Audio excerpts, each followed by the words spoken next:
बिस्मिल्लाहिर्रहमानिर्रहीम। अस्सलाम वालेकुम नाज़रीन, मैं हूँ महरीन सब्तैन, देख रहे हैं आप मेरा यूट्यूब चैनल। नाज़रीन, मलऊन सलमान रुश्दी को कौन नहीं जानता। हर मुसलमान कुछ न कुछ इस नाम से आशना ज़रूर है। सलमान रुश्दी पर गुज़िश्ता दिन एक जानलेवा हमला किया गया। इस बारे में तो आपको बताऊंगी वो शख्स कौन निकला, उसके घर से वो कौन सी चीज़ें बरामद हुई जिसके ऊपर इस वक्त गुफ्तगू हो रही है, और सलमान रुश्दी जो है इसकी पुरस्रार ज़िंदगी, उसके बारे में कुछ आपको बताऊंगी, और इस वक्त इसकी हालत क्या है, ये सब कुछ आज आपको इस वीडियो में बताऊंगी। सलमान रुश्दी के बारे में आपको बताती चलूँ। सैतानिक वर्सेस, शैतानी आयात नामी किताब इसने लिखी, जिसके अंदर नौज़ुबिल्लाह मिन ज़ालिक इसने रसूल खुदा सल्लल्लाहु अलैहि वसल्लम के हवाले से गुस्ताखी की। बज़ाहिर कहने को तो ये एक ऐसी किताब है जिसमें दो पनागज़ीनों की कहानी है, लेकिन इस कहानी के आड़ में जिस तरह से मज़हब इस्लाम को बदनाम किया गया, ये खुद जो कि एक मुसलमान पैदा हुआ था इंडिया में, लेकिन उसके बाद अपने मज़हब से भी फिर गया, और उसके बाद उसने जिस तरह से तज़हीक का निशाना बनाने की दीन इस्लाम को कोशिश की, ये सब कुछ उसकी इस किताब के अंदर मौजूद था। और इसी किताब की वजह से 1989 से ये जो है 10 साल के लिए ये रोपोश भी होता है, और उस वक्त जब इसकी ये किताब मंजर आम पर आती है तो इसके सर पर लाखों का इनाम रखा जाता है। उस वक्त के ईरान के मजहबी रहनुमा आयतुल्लाह ख़मीनी जो है, उन्होंने ये फतवा दिया जिसके तहत सलमान रुश्दी को सज़ाए मौत सुनाई गई, और न सिर्फ ईरान बल्कि इंडिया में भी इस पर बहुत तनकीद की गई और इसके सर पर लाखों का इनाम रखा गया। यहाँ तक कि 2012 में सलमान रुश्दी के सर पर जो रखा गया इनाम था उसमें $5 लाख का इजाफा भी किया गया।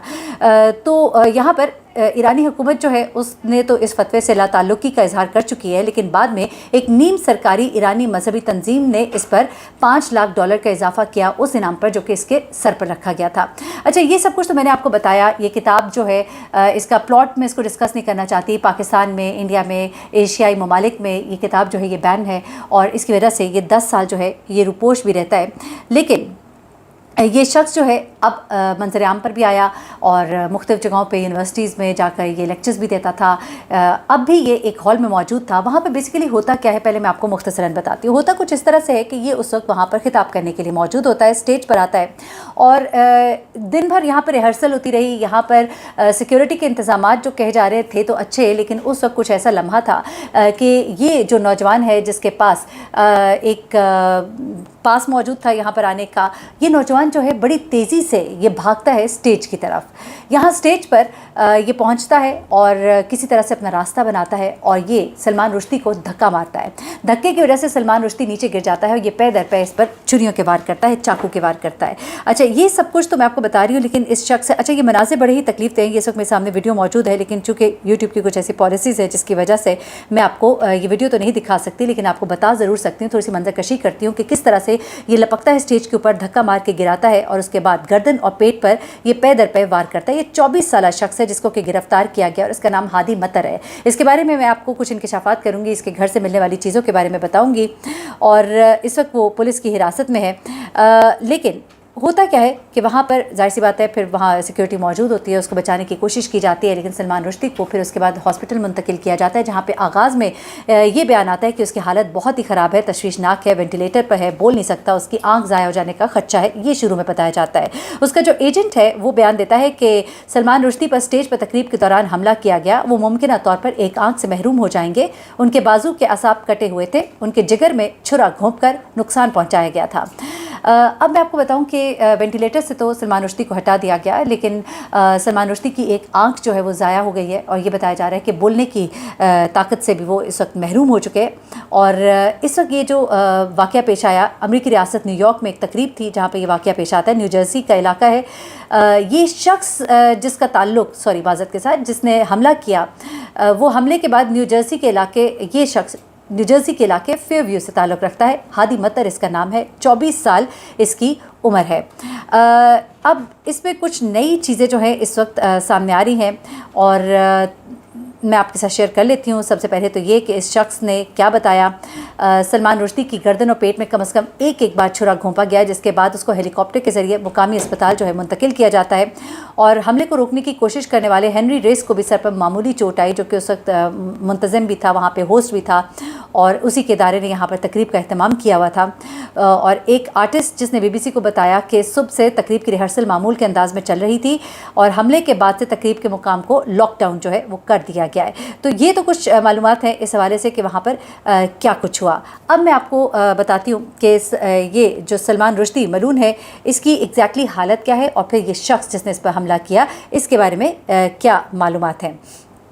अच्छा, برطانوی میڈیا بھی اس وقت اس بات کو کنفرم کر رہا ہے کہ سلمان رشدی بول نہیں پا رہا، اس کی ایک آنکھ بھی ضائع ہو چکی ہے اور بازو کے اعصاب اس کے کٹے ہوئے ہیں، وہی جو بات میں نے کی، جگر میں چھرا اس کے گھونپا ہوا تھا۔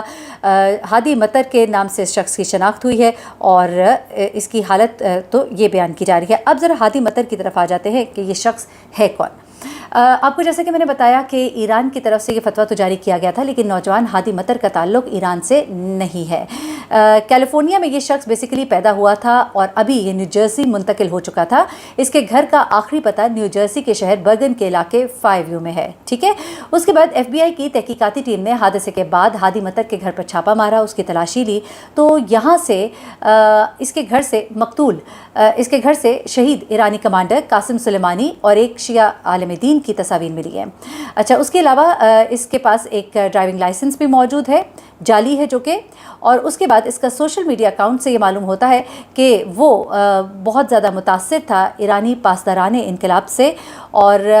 اس کے لیکن براہ راست کوئی رابطہ نہیں نظر آتا۔ یہ ہو سکتا ہے کہ اس کے اپنے پوائنٹ آف ویوز تھے، اس کی اپنی تھاٹس تھیں جن کی وجہ سے وہ اس ملعون کو مارنے کے لیے سٹیج پر لپکتا ہے۔ اب امریکی پولیس نے استعمال ہونے والے ہتھیار کی ابھی وضاحت نہیں کی ہے اور اس کے گھر کو سیل کر دیا ہے۔ البتہ میری ابھی جو مزید معلومات ہے اس سلسلے میں، اس شخص کا تعلق، ہادی مطر کا تعلق لبنان سے ہے اور لبنان میں بھی بہت زیادہ انفلوئنس ہے ایران کا، اور یہاں پہ آپ کو پتہ ہی ہے کہ بہت سی ایسی تنظیمیں بھی جو کام کر رہی ہیں، تو یہ تمام تر معلومات اس وقت آ رہی ہیں۔ اب بہت سی جگہوں پہ کنڈیم کیا جا رہا ہے، آزادی رائے کی باتیں کی جا رہی ہے، لیکن میں آپ کو بتاؤں کہ یہ شخص جو ہے سلمان رشدی، اس کی لائف جو ہے بڑی پراسرار رہی ہے۔ اس شخص نے اپنی زندگی کا بیشتر حصہ جو ہے غائب رہ کے گزارا، تقریباً 10 سال تو یہ بالکل ہی منظر عام سے غائب ہو گیا، کیونکہ جس وقت اس نے یہ کتاب پبلش کی تھی اس وقت اس کے اوپر یہ فتوے جو ہے یہ جاری کیے گئے تھے کہ اس کو قتل کر دیا جائے۔ اس کتاب سے جڑے ہوئے جو مختلف شخصیات ہیں ان کے بارے میں بھی آپ کو بتاؤں کہ انہیں قتل کرنے کے فتوے جاری کیے گئے تھے، اور ان میں سے کچھ افراد جو ہے وہ قتل بھی کر دیے گئے، جن میں سے ایک شخص وہ تھا جس نے اس کا ترجمہ کیا تھا اس کتاب کا، اور ایک پبلشر تھا۔ ایک کو زخمی کیا گیا جو کہ بچ گیا، دوسرا جو تھا وہ مارا گیا، لیکن مختلف اوقات میں اس کتاب سے جڑی ہوئی مختلف شخصیات جو ہے وہ جگہ جگہ چھپتی رہی اور آزادی رائے کا اسے ایک ظاہر کر کے اس کتاب کو نہیں روکا گیا، اس کتاب کو منظر عام پر لایا گیا۔ آپ کو پتہ ہی ہے نعوذ باللہ من ذالک، کینیڈا میں بھی جس طرح، کینیڈا کے معذرت کے ساتھ ہالینڈ میں جس طرح سے وہ گستاخانہ خاکے اور وہ تمام چیزیں چلتی رہیں، وہ کسی سے چھپی ہوئی نہیں ہے، اور سلمان رشدی کو اس سے پہلے کبھی کوئی جانی نقصان نہیں پہنچا تھا، لیکن اس کے جو نارویجین پبلشر تھے انہیں 90 کی دہائی میں گولی مار کر زخمی کیا گیا تھا، جبکہ جاپانی ترجمہ کرنے والے کو بھی قتل کیا گیا تھا۔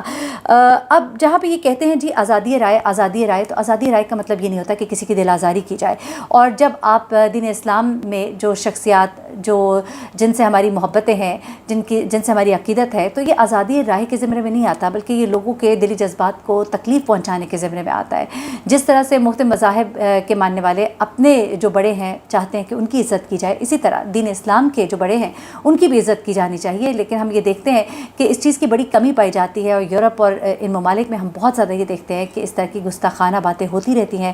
گستاخانہ خاکے جاری کیے جاتے ہیں، ان کے عمارتوں پر، ان کی بلڈنگ پہ ایسے گستاخانہ پوسٹرز جو ہیں وہ چھاپے جاتے ہیں، لگائے جاتے ہیں، بینرز جو ہماری دل آزاری کی وجہ بنتے ہیں، جو کہ یقیناً نہیں ہونا چاہیے، برداشت ہونی چاہیے، اور اس طرح کی کتابیں، ان کی پبلشنگ، ان کی اشاعت، اس کو روکنا چاہیے۔ اور یہ شخص جو ہے یہ اپنی زندگی میں بہت سے ایسے کام کرتا رہا جس میں کچھ لوگ کہتے ہیں کہ اس کی زندگی بڑی پراسرار تھی، اور ایک جسے کہتے ہیں نا کہ بہت ہی ڈارک سائڈ ہے اس کی زندگی کا، جس کے اندر یہ جیسا کہ یہ شیطانی آیات ٹائپ کی چیزیں ہیں، یہ بھی کہا جاتا رہا کہ یہ کوئی پریکٹسنگ اس طرح کا بندہ تھا جس میں شیطان کے جو پیروکار ہوتے ہیں ان کو یعنی شیطان کے پیروکاروں میں سے تھا، شیطان کو ماننے والوں میں سے تھا، اور کچھ اس طرح کے کاموں میں یہ شامل تھا جن کو آپ بہت ہی پراسرار اور خوفناک کہہ سکتے ہیں۔ اس کی زندگی کے بڑے ہی تاریک پہلو ہیں جن پر کبھی آنے والے وقت میں روشنی ڈالیں گے۔ مجھے مہرین سبطین کو اجازت دیجیے گا، اپنی دعاؤں میں مجھے بھی یاد رکھیے گا۔ اللہ حافظ۔